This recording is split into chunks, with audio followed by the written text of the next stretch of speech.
Welcome to today's class.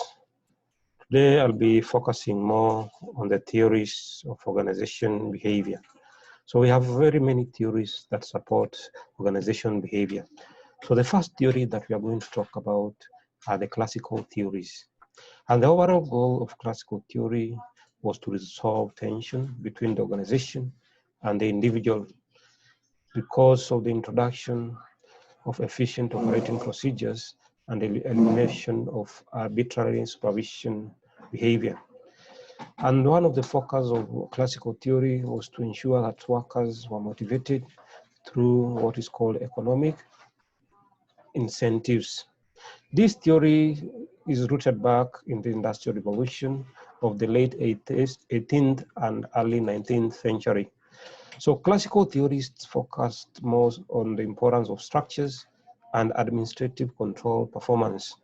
So their main focus was to put up structures, and these structures were able to control some of the administrative functions within an organization.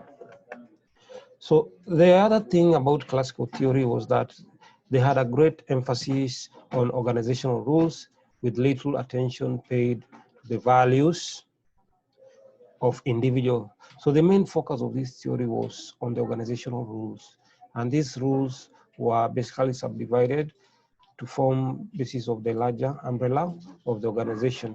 One of the key theories was the one with the one by Frederick Taylor called the scientific management. So what is scientific management? Scientific management focused more on the sloping, haphazard, and unsystem operations within the organization. Taylor felt that managers had the need to be trained often and had unnecessarily wasteful in how they did their leadership. So the main focus of this theory was to train managers to become better.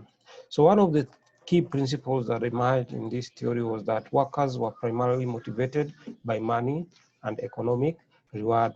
So one of the motivations of workers was on money. So if you paid workers the money that you expected, therefore, at the end of the day, the workers were going to be motivated. The other principle that emerged in this theory was that workers needed to be developed to their maximum potential. So development was all about ensuring that the workers were trained in the best way possible. The other important aspect or principle was payment of their performance, not by hour.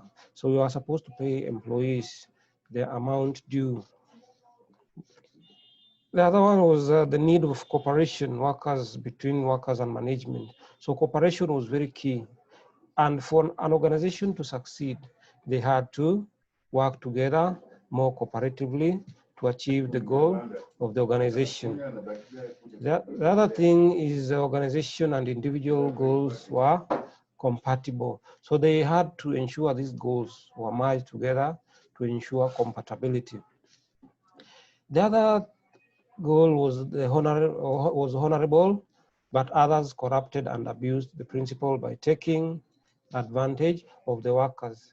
So some managers took advantage of the workers because they wanted the workers to achieve more by treating them more in an abusive way. The other important principle was the one by Henry Fayol. The main focus was administrative side of management and developing clear structures in order to focus more on the complex organization nature. So remember, organizations are complex. Therefore, one of the focus of this theory was to ensure they had an administrative side that allowed better development of employees within the organization. One of the focus or principle of Henry Fayol was division of labor. Division of labor basically is dividing specific responsibilities to employees so that employees have a specific role to play within the organization.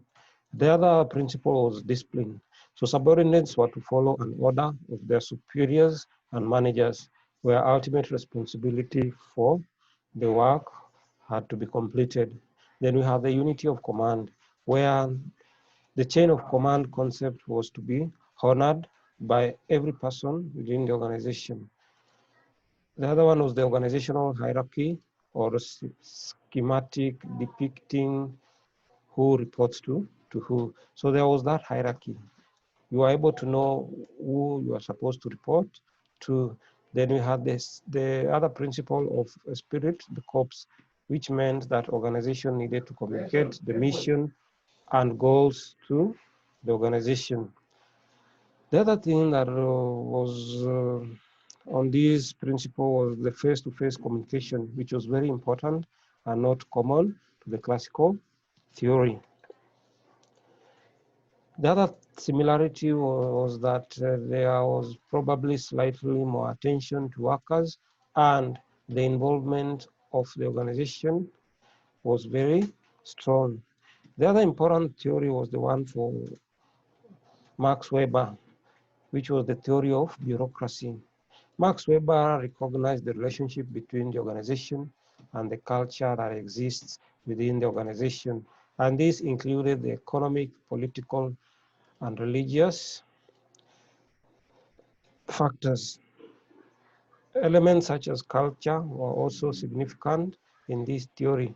Weber, who was the father of bureaucracy, strongly believed in written code of rules to follow and provided the order and protected workers from abusive managers. In essence, he believed and centered more his belief on formalized rules, procedures, and regulations that existed within a clear defined corporate hierarchy.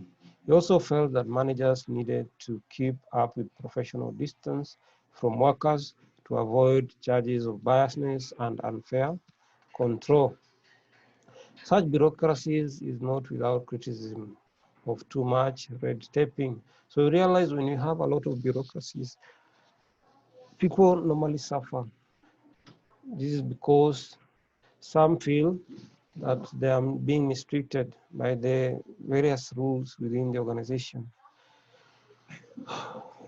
The other important thing that we must understand today is the other theory, which was also called the behavioral theories or human relationship theories.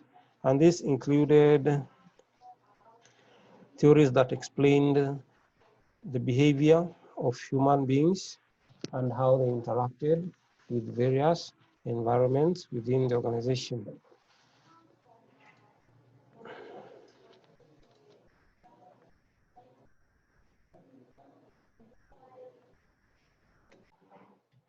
This theory is often called the human relationship movement because it addresses the human dimension of work.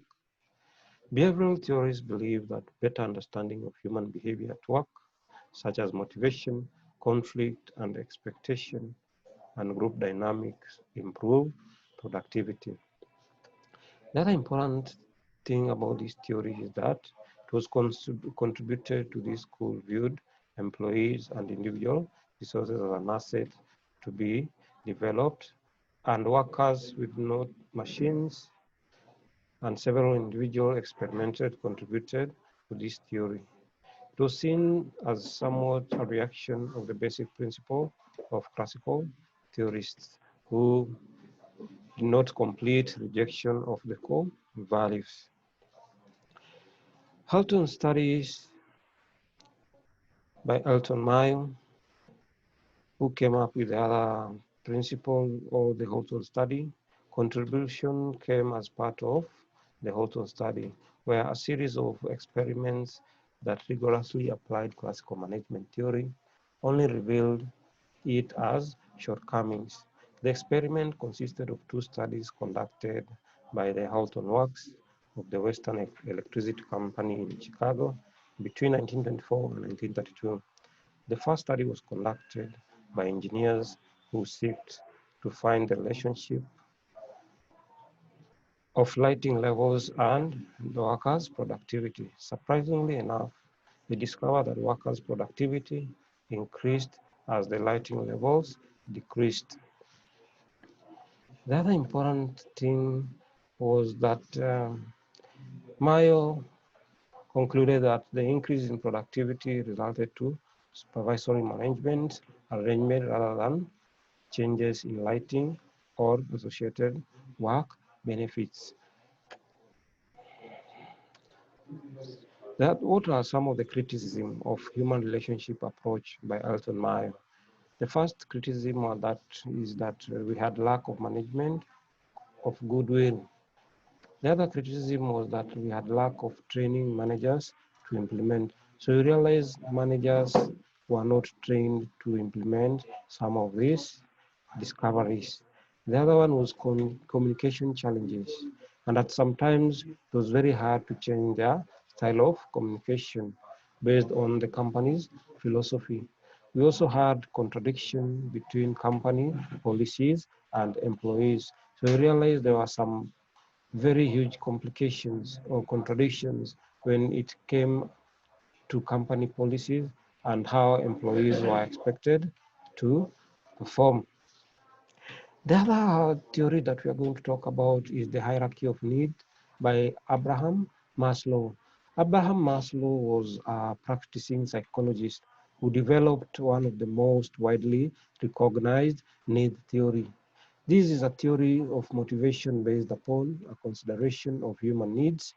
And in this theory, human needs have three assumptions. One of the assumptions is that human needs are never completely satisfied.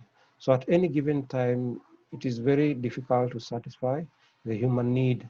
The other important observation or assumption was that human behavior is purposely and is motivated by the need for satisfaction. So we realize human beings want to be satisfied, and at any given time, they will focus more on ensuring that they are able to achieve this purpose.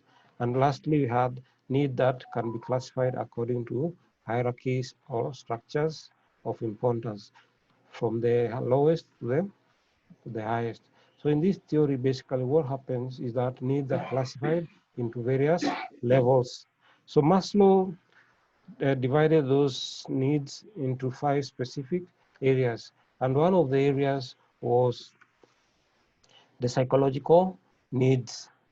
Then the second area was safety needs. Then we had the belonging and love needs.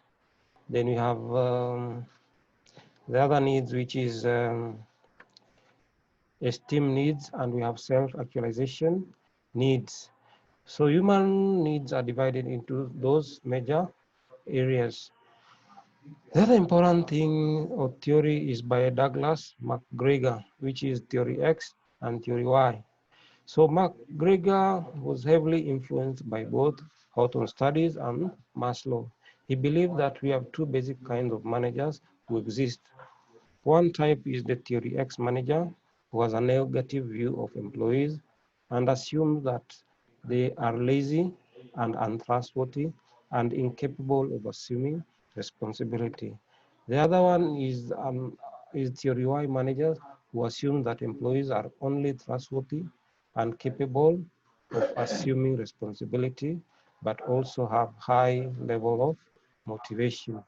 An important aspect of MacGregor's idea was that his belief that managers who hold either set assumptions can create self-fulfilling prophecies through their behavior. And these managers create situations where subordinates act in ways that confirm that managers originally expected. Thank you. We shall continue from there next time.